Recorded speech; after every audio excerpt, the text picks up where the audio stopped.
అన్నదమ్ములు గోతులే వేసి వెళ్ళిపోయారు యోసేపుని. అన్నదమ్ములు మర్చిపోయారు, యోసేపు మర్చిపోయాడు, దేవుడు మర్చిపోలేదు. స్తోత్రం. ఏదైనా మనం మర్చిపోతాం, దేవుడు మర్చిపోడు. ఖచ్చితంగా గుర్తుపెట్టుకుంటాడు, తగిన సమయంలో ప్రతిఫలం ఇస్తాడు. ఆమేన్, ఆమేన్. హల్లెలూయా, హల్లెలూయా, హల్లెలూయా. ఎంత గోతులు వేసినా ఇంత అమ్మేసేడికి బుద్ధి రాలేదంటే ఇంకా దేవుడు దేవుడు దేవుడు అని ఎడుతున్నాడు అని చాలా మంది అనుకున్నారు యోసేపు నిమిత్తం. అవునా కాదండి? యోసేపు 25-30 సంవత్సరాలు సంపాదించి ఎంత సంపాదిస్తాడండి? ఎంత సంపాదించేస్తాడు మామూలుగా చెప్పండి సుప్రియ. తన జీవితం ఏదో అలా ఉండేదో 10వ పొరక వెనకాల ఉంటుందేమో. యథార్థంగా నిలబడ్డాడు, ఐగుప్తునికి ఏలడానికి ప్రభు నిలబెట్టాడు. స్తోత్రం. నేను అందుకే అంటే ఇప్పుడు మనం తక్కువగా ఉండొచ్చు, రేపు మందే. స్తోత్రం. గట్టిగా కొడతాం. స్తోత్రం. ఏమి ఇచ్చినా దేవుడు గట్టిగానే ఇస్తాడు, కంగారేం పడవద్దు. ఇప్పుడు యోసేపుకి ఆలస్యం చేశాడు, చిన్నదా ఇచ్చాడా? గట్టిగా కొట్టాడు యోసేపు. స్తోత్రం.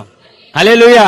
మామూలు బహుమానం కాదు అది, చరిత్రలు తిరగరాసే బహుమానం అది. స్తోత్రం. నీ పని నువ్వు చేసుకుంటూ పరిశుద్ధంగా దేవుని నువ్వు నమ్మకంగా ఉన్నప్పుడు నీకు సాధారణమైనది ఇవ్వడు దేవుడు. హల్లెలూయా. నువ్వు ఊహించని బహుమానం నీ తలుపు తడతది ఉదయం. ఆమేన్. నువ్వు ఊహించుండో అది నీ తలుపు తడతది ఉదయం. ఆమేన్. ఈ రోజు అటువంటి యోసేపు ఊహించలేని బహుమానం యోసేపు తలుపు తట్టింది, అలాంటి బహుమానం నీ తలుపు తట్టబోతున్నది. ఆమేన్.